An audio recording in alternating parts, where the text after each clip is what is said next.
महोदय, अब तो हमारा तिरंगा झंडा भी हमसे ये पूछने लगा है कि क्या बात है भारत। आजकल फहराने से ज्यादा मैं कफन में दफनाने के क्यों काम आ रहा। आजकल फहराने से ज्यादा मैं कफन में दफनाने के क्यों काम आ रहा। हृदय तो उस दिन फट गया जब बूढ़ी माँ अपने बेटे के चिथड़ों को देखकर बोली कि साहब, आप तो भर्ती में 1 इंच भी कम नहीं लेते, मैं आधा शरीर कैसे ले लूं।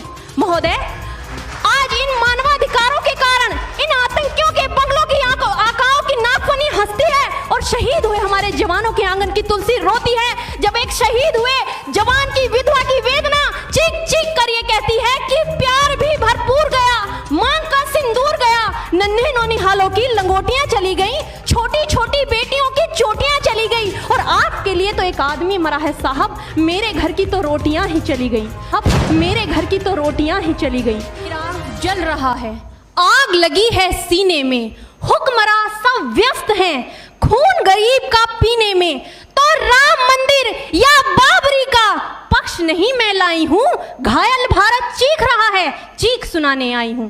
परम आदरणीय सभापति महोदय, मंचासीन निर्णायक मंडल समिति एवं उपस्थित मेरे प्यारे साथियों, मैं आरक्षी खुशबू चौहान केंद्रीय रिजर्व पुलिस बल आज सदन की राय से असहमत होते हुए वक्ता विपक्ष में अपने विचार प्रस्तुत करूंगी।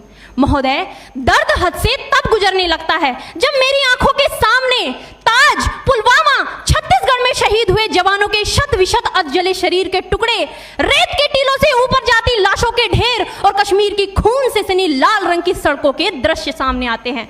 उस पर मेरे प्रतिपक्षी महोदय का कहना ये कि मानवाधिकारों की अनुपालना करते हुए देश से उग्रवाद और आतंकवाद को समाप्त किया जा सकता है। महोदय, अब तो हमारा तिरंगा झंडा भी हमसे ये पूछने लगा है कि क्या बात है भारत। आजकल फहराने से ज्यादा मैं कफन में दफनाने के क्यों काम आ रहा हूं। महोदय, हृदय तो उस दिन फट गया जब बूढ़ी माँ अपने बेटे के चिथड़ों को देखकर बोली कि साहब, आप तो भर्ती में 1 इंच भी कम नहीं लेते, मैं आधा शरीर कैसे ले लूं। महोदय, आज इन मानवाधिकारों के कारण इन आतंकियों के बंगलों की आकाओं की नाकफनी हंसती है और शहीद हुए हमारे जवानों के आंगन की तुलसी रोती है। जब एक शहीद हुए जवान की विधवा की वेदना चीख चीख कर ये कहती है कि प्यार भी भरपूर गया, मांग का सिंदूर गया, नन्हे नौनिहालों की लंगोटियां चली गई, छोटी छोटी बेटियों की चोटियां चली गई और आपके लिए तो एक आदमी मरा है साहब, मेरे घर की तो रोटियां ही चली गई।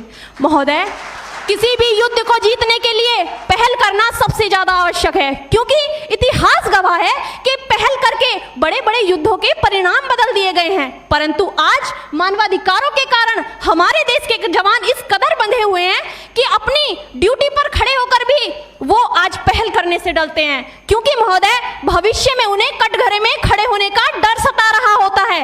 वो ये जानते हैं कि चाहे एक उग्रवादी की राइफल से निकलने वाली गोली को ये तय करना पड़े या ना पड़े कि वो किसे लगेगी, लेकिन हमारी राइफल से निकलने वाली हर गोली को ये निर्णय लेना पड़ता है कि चाहे वो किसी निर्दोष को लगे, दोषी को लगे या ना लगे, परंतु किसी निर्दोष को नहीं लगनी चाहिए। यदि ऐसा हुआ तो ना तो ये समाज हमें छोड़ेगा, ना ही तिल का ताड़ बनाने वाली ये मीडिया हमें छोड़ेगी। और महोदय, मानवाधिकार के तले किसी जवान को दबाकर युद्ध के मैदान में छोड़ देना कोई वीरता नहीं, एक आत्महत्या है। क्योंकि महोदय, फूल को श्रृंगार दो ये मुमकिन नहीं और एक वीर को झनकार दो ये मुमकिन नहीं। जो हाथ बांध दे सेना के, ऐसे मानवाधिकार का पालन संभव नहीं।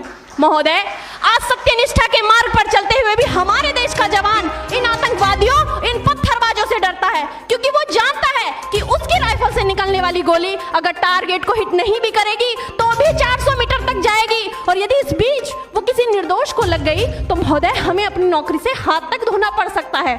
और महोदय, अपनी नौकरी को बचाने की खातिर एक जवान आज ये सोचता है कि चाहे सांप मरे या ना मरे, परंतु लाठी नहीं टूटनी चाहिए, क्योंकि आज हमारे देश के हालात कुछ ऐसे हो गए हैं कि चिरागों को हवाओं में उछाला जा रहा है, हवाओं पर भी रोब डाला जा रहा है। अरे हम ही तो बुनियाद है आंतरिक सुरक्षा की, और आज हमें ही नौकरी से निकाला जा रहा है।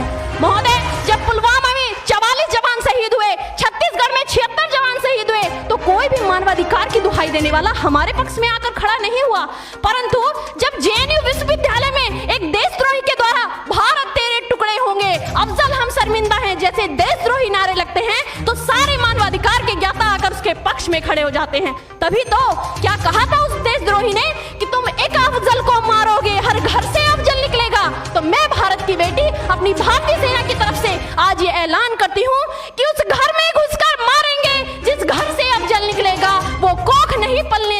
जिस कोख से अब जल निकलेगा। उठो देश के वीर जवानों, तुम सिंह बनकर दहाड़ दो। महोदय, अंत में अपनी वाणी को विराम की ओर ले जाते हुए मैं सिर्फ इतना ही कहना चाहूंगी कि मुझे अफसोस है अपने देश की न्यायिक प्रक्रिया पर, जहां आज भी रात के 12 बजे अजमल कसाब जैसे आतंकी के लिए सर्वोच्च न्यायालय के दरवाजे खोल दिए जाते हैं। ऐसे देश से मानवाधिकारों की अनुपालना करते हुए आतंकवाद और उग्रवाद से कभी नहीं निपटा जा सकता। मानवाधिकार के नाम की दुहाइयां देने वालों, सीमा पर लड़ा नहीं जाता चरखों से शोलों के आगे, रामायण पढ़ी नहीं जाती सीमा पर गोलों के आगे। धरती के घोर कुहासे को एक सूरज ही हर सकता है, क्योंकि एटम बम से रक्षा केवल एटम बम ही कर सकता है।